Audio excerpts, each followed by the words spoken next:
Halo, saya Ari Kurniawan. Di kesempatan kali ini, saya akan kasih perspektif saya mengenai hackathon. Ini adalah event yang keren, kesempatan untuk berkolaborasi dan sekaligus berkompetisi ya.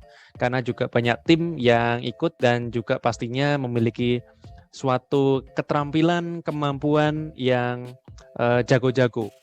Nah, saya akan ambil dari perspektif gimana kita membangun tim yang sinergis gitu ya. Teman-teman, hackathon membutuhkan kemampuan berpikir yang baik ya, dimulai dari teman-teman melihat satu masalah ya atau mencari masalah. Nah, ini uniknya ya.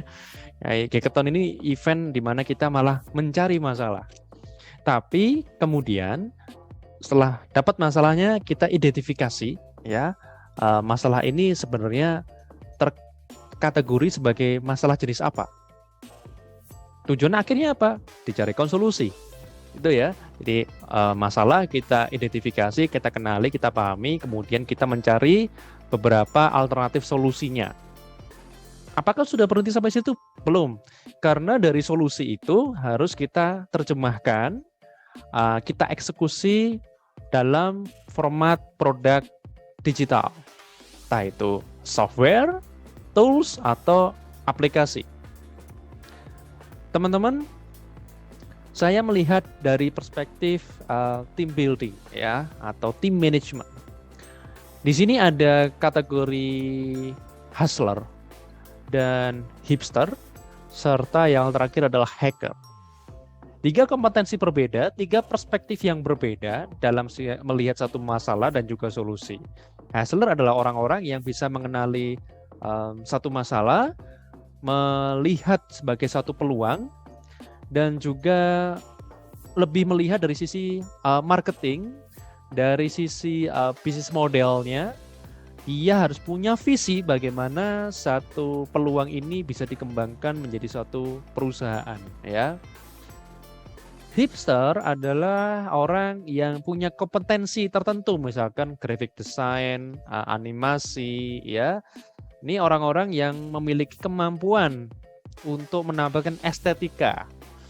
Dia akan terlibat di hal-hal yang berkaitan dengan user interface, ya, memberikan pengalaman yang terbaik dalam bentuk visual sehingga pelanggan itu nyaman atau pengguna itu yang disebut user itu nyaman ketika menggunakan software yang Anda create atau juga aplikasi yang Anda buat ya, sehingga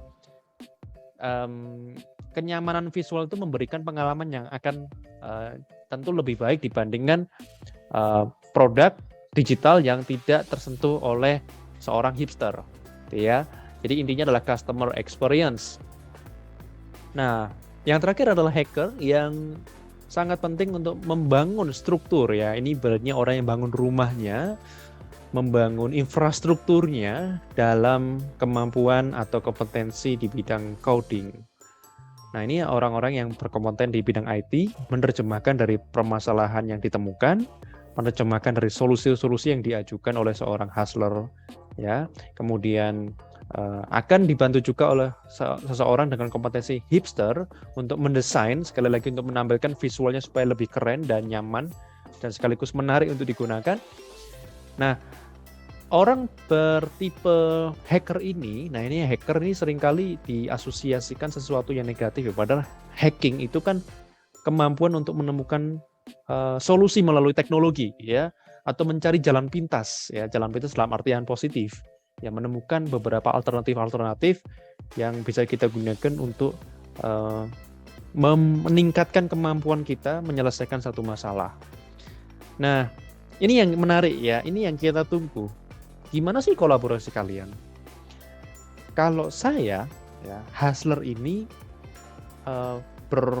berpotensi untuk menjadi inisiator dalam mengenali masalah. Ya. Di hackathon itu biasanya punya tema-tema tertentu ya. Kalau di Institut Asia itu menawarkan dengan masalah atau hal-hal yang sedang dihadapi oleh mitra. Nah, saya tidak mau elaborasi terlalu jauh soal itu karena nanti ada bagiannya sendiri. Cuman teman-teman belajarlah untuk melihat permasalahan sebagai satu peluang, ya. Kegalauan orang lain, kegalauan suatu perusahaan, kegalauan suatu organisasi itu adalah suatu kesempatan untuk kita berkembang ketika kita mampu untuk menciptakan solusi, dan solusi itu menjadi bahan yang sangat penting, menjadi raw material untuk kita membuat produk digital. Teman-teman, dalam proses kolaborasi tentu teman-teman harus sedikit mengendalikan ego, karena yang sering saya temui seorang hustler ya di event-event hackathon yang lain, seorang hustler punya idealisme yang sangat tinggi, yang sangat bagus sebenarnya. Tapi karena terlalu tinggi itulah sehingga orang yang berkompetensi sebagai hacker sulit untuk mengeksekusi karena keterbatasan kompetensi mereka, keterbatasan kemampuan mereka. Ya, atau kadang keterbatasan karena teknologi yang sekarang ada itu belum bisa menjangkau, menerjemahkan apa yang dimaksud oleh seorang hustler. Oke. Disinilah peran bagaimana kita mengelola satu ego dan juga bagaimana kita mengelola komunikasi kita. Ya, sehingga inti dari point of collaboration itu tercapai menjadi titik tengah. Nah, saya menyarankan Anda menuliskan atau menggambarkan, membuat mind mapping atau membuat flowchart gitu ya. Ketika ada masalah, Anda buat langkah-langkah penyelesaiannya gimana melalui format yang sistematis, ya, melalui flowchart atau ya coret-coret gitu ya di paper. Anda tulis langkah-langkah sistematis untuk menyelesaikan masalah ini, dan juga berbagai alternatifnya gitu ya, berbagai kemungkinannya juga kalau suatu masalah ternyata tidak bisa diselesaikan dengan mudah. Misalkan Anda punya ide tentang bagaimana menghadirkan informasi yang lebih enak untuk dinikmati. Kadang informasi terlalu kompleks ya, tercerai-berai ya, berserakan di sana sini. Anda menghadirkan suatu software, suatu platform untuk memberikan konektivitas yang baik ya terhadap berbagai sumber dari informasi yang berserakan tadi. Itu juga bisa menjadikan ide yang bagus. Kemudian informasi itu menampilkan data, visual grafis yang bagus yang bisa dieksekusi oleh seorang hipster, dan juga memberikan rekomendasi ya. Kira-kira nih kalau ada masalah ini solusinya gimana? Nah, itu yang akan dinikmati oleh user. Itu ya. Contoh lain misalkan Anda bisa menghubungkan ya, memberikan konektivitas antara informasi dari platform lain, berbagai platform yang menyebutkan mitigasi bencana misalkan. Anda menghubungkan dengan isu climate change. Itu juga bisa menjadi satu platform yang menarik untuk memberikan update-update terbaru mengenai hal-hal yang berkaitan dengan climate change atau mitigasi bencana. Atau Anda juga bisa memberikan edukasi. Di dalam kesehatan banyak sekali yang Anda bisa kupas tuh. Ya.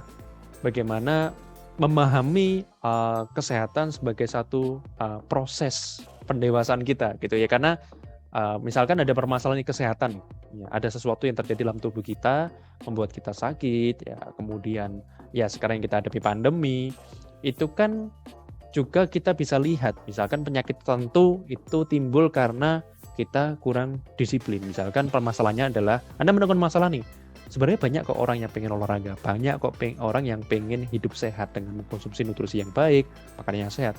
Tapi permasalahannya orang kurang disiplin.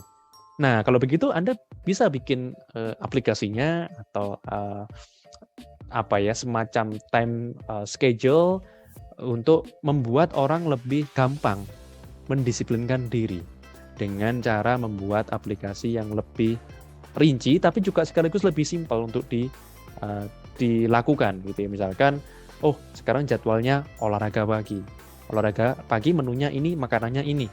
Nah, pertanyaannya, Pak, aplikasi seperti itu kan sudah banyak. Betul, sudah banyak.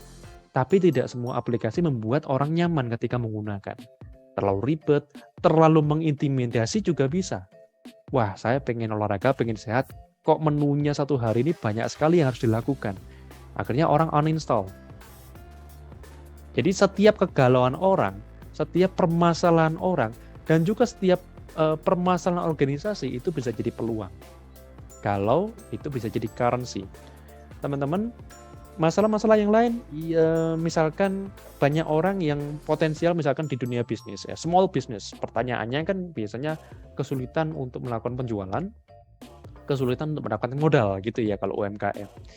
Teman-teman bisa menghubungkan mereka dengan pelanggan potensial mereka dan membuat database yang menarik sehingga mereka bisa misalkan nih ya mengelola konsumen potensial atau pelanggan yang sudah di atas 1 tahun, satu UMKM, dengan cara yang lebih mudah, lebih praktis, mereka bisa lebih mengenal, oh pelanggan ini sudah membeli sebanyak 11 kali di toko saya. Oh pelanggan ini sudah loyal karena sudah menjadi pelanggan selama 1 tahun terakhir atau bahkan 10 tahun terakhir. Itu juga bisa dikembangkan menjadi aplikasi-aplikasi yang ramah user ya atau user friendly. Nah, contoh lain untuk mengelola inventory, ya mengelola sumber daya yang lain, ya mengelola tumpukan barang, ya untuk memberikan informasi yang tepat, untuk memberikan informasi yang update, memberikan notifikasi bagi para pengusaha untuk melakukan ya langkah-langkah yang diperlukan ketika terjadi gejala-gejala tertentu, stok habis, terus supply sudah nggak lancar, ya. Juga memberikan informasi mengenai siapa sih sebenarnya pelanggan potensial mereka, perilakunya seperti apa. Bisa di-scrap dari informasi-informasi berbagai media, bisa di-scrap juga dari perilaku sosial media user, sosial media calon pelanggan. Ini kan jadi sesuatu yang menarik. Eksekusinya silakan nanti Anda, apakah memang ini logis untuk dilakukan dengan kompetensi yang sekarang Anda miliki. Kalau Anda kompetensinya masih kurang, Anda bisa berkolaborasi dengan orang lain. Ingat, ini adalah event di mana Anda berkolaborasi.